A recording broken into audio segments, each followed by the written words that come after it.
This is lesson 9.4, page 575, and this lesson is called Solving Polynomial Equations in Factored Form.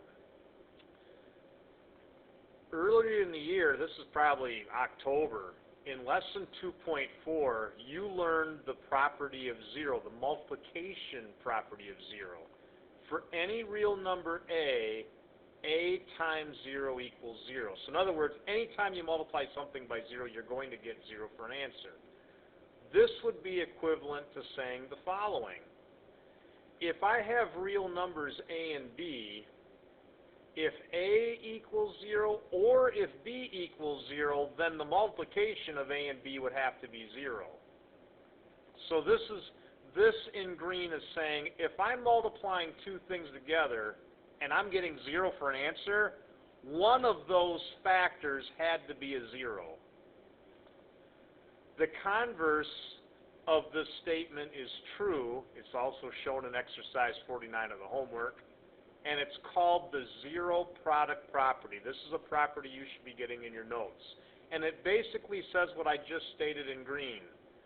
If A times B is 0, then A has to be 0 or B has to be 0. One of these two factors must equal 0 if this multiplies out to 0. The zero product property is used to solve an equation when one side is 0 and the other side is a product. Maybe I should underline these things. Let's think about this. The other side is a multiplication of polynomial factors. Now, polynomials can be monomials, binomials, trinomials. So if you see a multiplication of polynomials, we can use this property to solve that equation. Here's another vocabulary word you should get in your notes. The solutions of such an equation. Now, do you notice plural? The solutions. You get more than one answer when you have the product of polynomials. You'll see that today. The solutions are called roots. So when you are solving polynomial equations, you're going to get solutions, more than one. Each solution is called a root. Let's take a look at that here. Use the zero product property. So do you notice I have two polynomials here I'm pointing at them that I'm multiplying together. A binomial times a binomial. Now think. If this binomial times this binomial equals 0, one of these two have to work out to 0. So let me take a highlighter here. X minus 4 could potentially work out to 0. Now let's think about that. If x minus 4 works out to 0, if I just add 4 to each side, well, x must be a 4 then. Think about it. If I put a 4 in here, this would give me 0, which would give me 0 for an answer. Or, let me take a different highlighter, or x plus 2 could work out to 0. And let's solve that. If I take away 2 from each side, x would equal negative 2. Those are my roots of the problem. If x is 4 or if x is negative 2, this statement will definitely equal 0. Okay, let's check. If I put a 4 in here, I would get 0, and over here I'd get 6. 0 times 6 is definitely 0. Let's try negative 2. If I put negative 2 in here, I get negative 6, but if I put negative 2 in here, I get 0. Negative 6 times 0 definitely works out to 0. So 4 and negative 2 are the roots of the problem. They would produce 0 for an answer. Stop the video real quick and you try this one on your own. Find the roots of x minus 5 times x minus 1. Okay, I'm back. This works out to 0, so x minus 5 would have to equal 0, or x minus 1 would have to equal 0. For this to equal 0, x would have to be 5, so there's one root. For this to be 0, x would have to be 1. There's a second root. So 1 and 5 would be the roots of this problem, the solutions to it. Factoring. To solve a polynomial equation using the zero product property, you may need to factor the polynomials or write it as a product of other polynomials. So they're telling you what factor means right in this statement here. factoring means to write something out as a product. So write it out as a multiplication. When you factor, you should be looking for the greatest common factor of the polynomial terms. This would be the monomial. And remember, a monomial could be a number or a variable or a number times a variable with an integer coefficient, so whole amount, that divides evenly into each term. Now, why do I need to know how to do that? When you look at a problem like this, do you notice this is not a multiplication of polynomials? This is just a binomial. I can't solve this problem unless I factor first and I break 2x squared plus 8x into a multiplication. So I'm going to show you how you do that. Let's go up here and look at these examples. We're going to factor. We're going to find the greatest common monomial factor. So we're going to factor out the greatest common monomial factor. Now, what does factor out mean? What does it mean to factor out? This is a word I'm making up. You know what distributing is. Factoring is undistributing. It's like the complete reverse process of distributing. When you distribute, you're multiplying things together. So when you're factoring, you're dividing a number out of the polynomial. For example, let's look here. Do you notice for 12x and 42 that I can divide 12 by 6 and 42 by 6? So if I do that, if I factor out the 6 and I divide each of these by 6, I'd have 2x plus 7y. I just factored. Now, do you notice what I did is I undistributed, because if I distributed now, 6 times 2x would get me back to 12x, and 6 times 7y would get me back to 42y. So that's why when I think of the word factor, I always kind of think I'm just undistributing. I'm doing the complete reverse of distributing. So when I factor this out, you can see it. 12x plus 42y would equal 6 times 2x plus 7y. Do you see how I have a product now? 6 times the 2x plus 7y. Let's factor here. Well, I can definitely divide each of these by 4, but look at my variable. I can definitely divide by x cubed and x cubed. So I can factor out 4x cubed, and I'd be left with x plus, let me see, 24 divided by 4 is 6. There, I just undistributed, and that's called factoring. I have 4x cubed times x plus 6. Now, do you notice if I was to distribute, 4x cubed times x would give me 4x to the 4th, and 4x cubed times 6 would give me 24x cubed. I'd get right back to where I started. So you can see that's why 4x to the 4th plus 24x cubed would be the same as what I just wrote. There's my product. Okay? Let's stop the video real quick. I want you to try to factor this statement. Okay, what I hope that you saw here is that if I divide 14 and 35 by 7, I can factor out the 7. So if I factor out the 7, I'd be left with 2m plus 5n. And you notice, if I'd redistribute it, I'd get back to where I started. So that's the correct factoring for 14m plus 35n. I'm asking, factoring is divide out any common factors out of each term. Okay, now I have to know how to do that. I have to know this factoring process to do this problem, because this problem isn't a product right now. So let's work on that now. Okay?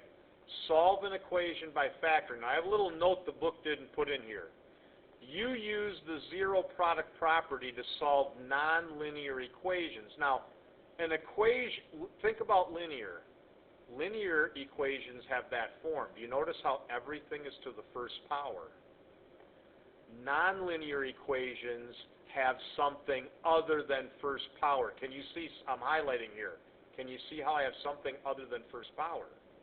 I got second power. Well, if I want to solve that type of equation, this is nonlinear, I have to use the zero product property. Okay, oops, let me fix that. I have to use the zero product property to solve nonlinear equations. So I have a nonlinear equation here. I have an exponent. So first of all, let's factor. What goes into 2x squared divides into 2x squared and 8x? Well, I can definitely divide out a 2 and an x. So you can see, let me write it over here. If I take out the 2 and the x or divide it out, 2x squared divided by 2x would be x, and 8x divided by 2x would be 4, and there I factored it. So you can see they wrote that here. That would equal 0. So 2x times x plus 4 would equal 0, and if these multiply out to 0, one of these two things, which I'll highlight again, either 2x has to equal 0, or x plus 4 has to equal 0. Well, for 2x to equal 0, x would be a 0. Well, there's one root. And for x plus 4 to equal 0, x would be negative 4. There's my second root. So the roots of this problem are 0 and negative 4. Okay? Let's do this one. Solve this by factoring. You notice I have second degree. That means I got to use the zero product property because second degree is not linear. Okay, now, first of all, there's a little note off to the side. Avoiding an error. To use the zero product property, you got to make sure that all variables are on one side of the problem and you have 0 on the other side. So that's not written in that manner.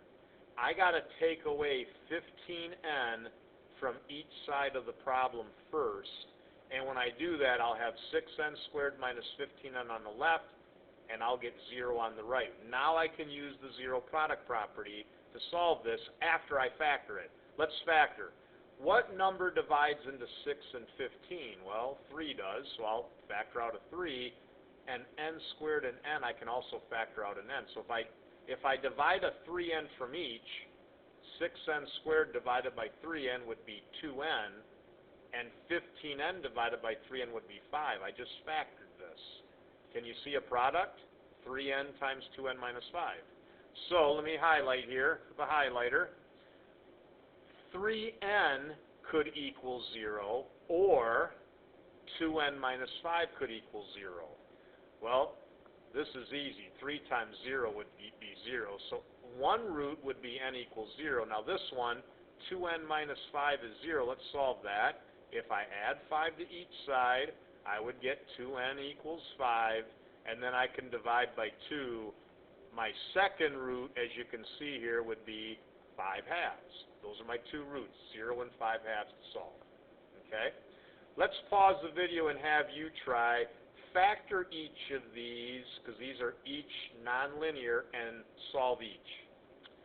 Okay, I'm back. So for this first problem, you got to factor an a out of the binomial, and you can now see a product. Well, a times a plus 5 equals 0, so a would equal 0, or a could equal negative 5. In the second problem, I can take the binomial and factor out a 3s. So 3s times s minus 3 would equal 0, which means 3s has to be 0, or s minus 3 has to be 0. Well, for this to equal 0, s would be 0, and for this to equal 0, s would be 3. So my roots are 0 and 3. And for this last problem, do you notice it's the same thing we wrote up here? We don't have all variables on one side and 0 on the other. So take away 2x from each side first, which you see here. Then factor out 2x, which would leave me with 2x factored out and the binomial 2x minus 1. Those multiplied together give me 0. Well, this part's easy. If 2x equals 0, x would be 0. But I also got to figure out, how is 2x minus 1 equals 0? What would x have to be? Well, add 1 to each side and then divide by 2. My second root is a half. Wrapping up the video, vertical motion. A projectile is an object that is propelled into the air, but has no power to keep itself in the air. For example, a baseball thrown or hit would be a projectile. It's initially thrown, but it doesn't have any power to keep moving. It just continually slows down. But an airplane would not be a projectile because it has power to keep it moving. The height of a projectile can be described by what's called the vertical motion model, which you see below.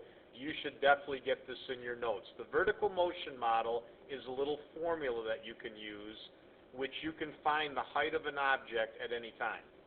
It's h equals negative 16t squared plus vt plus s.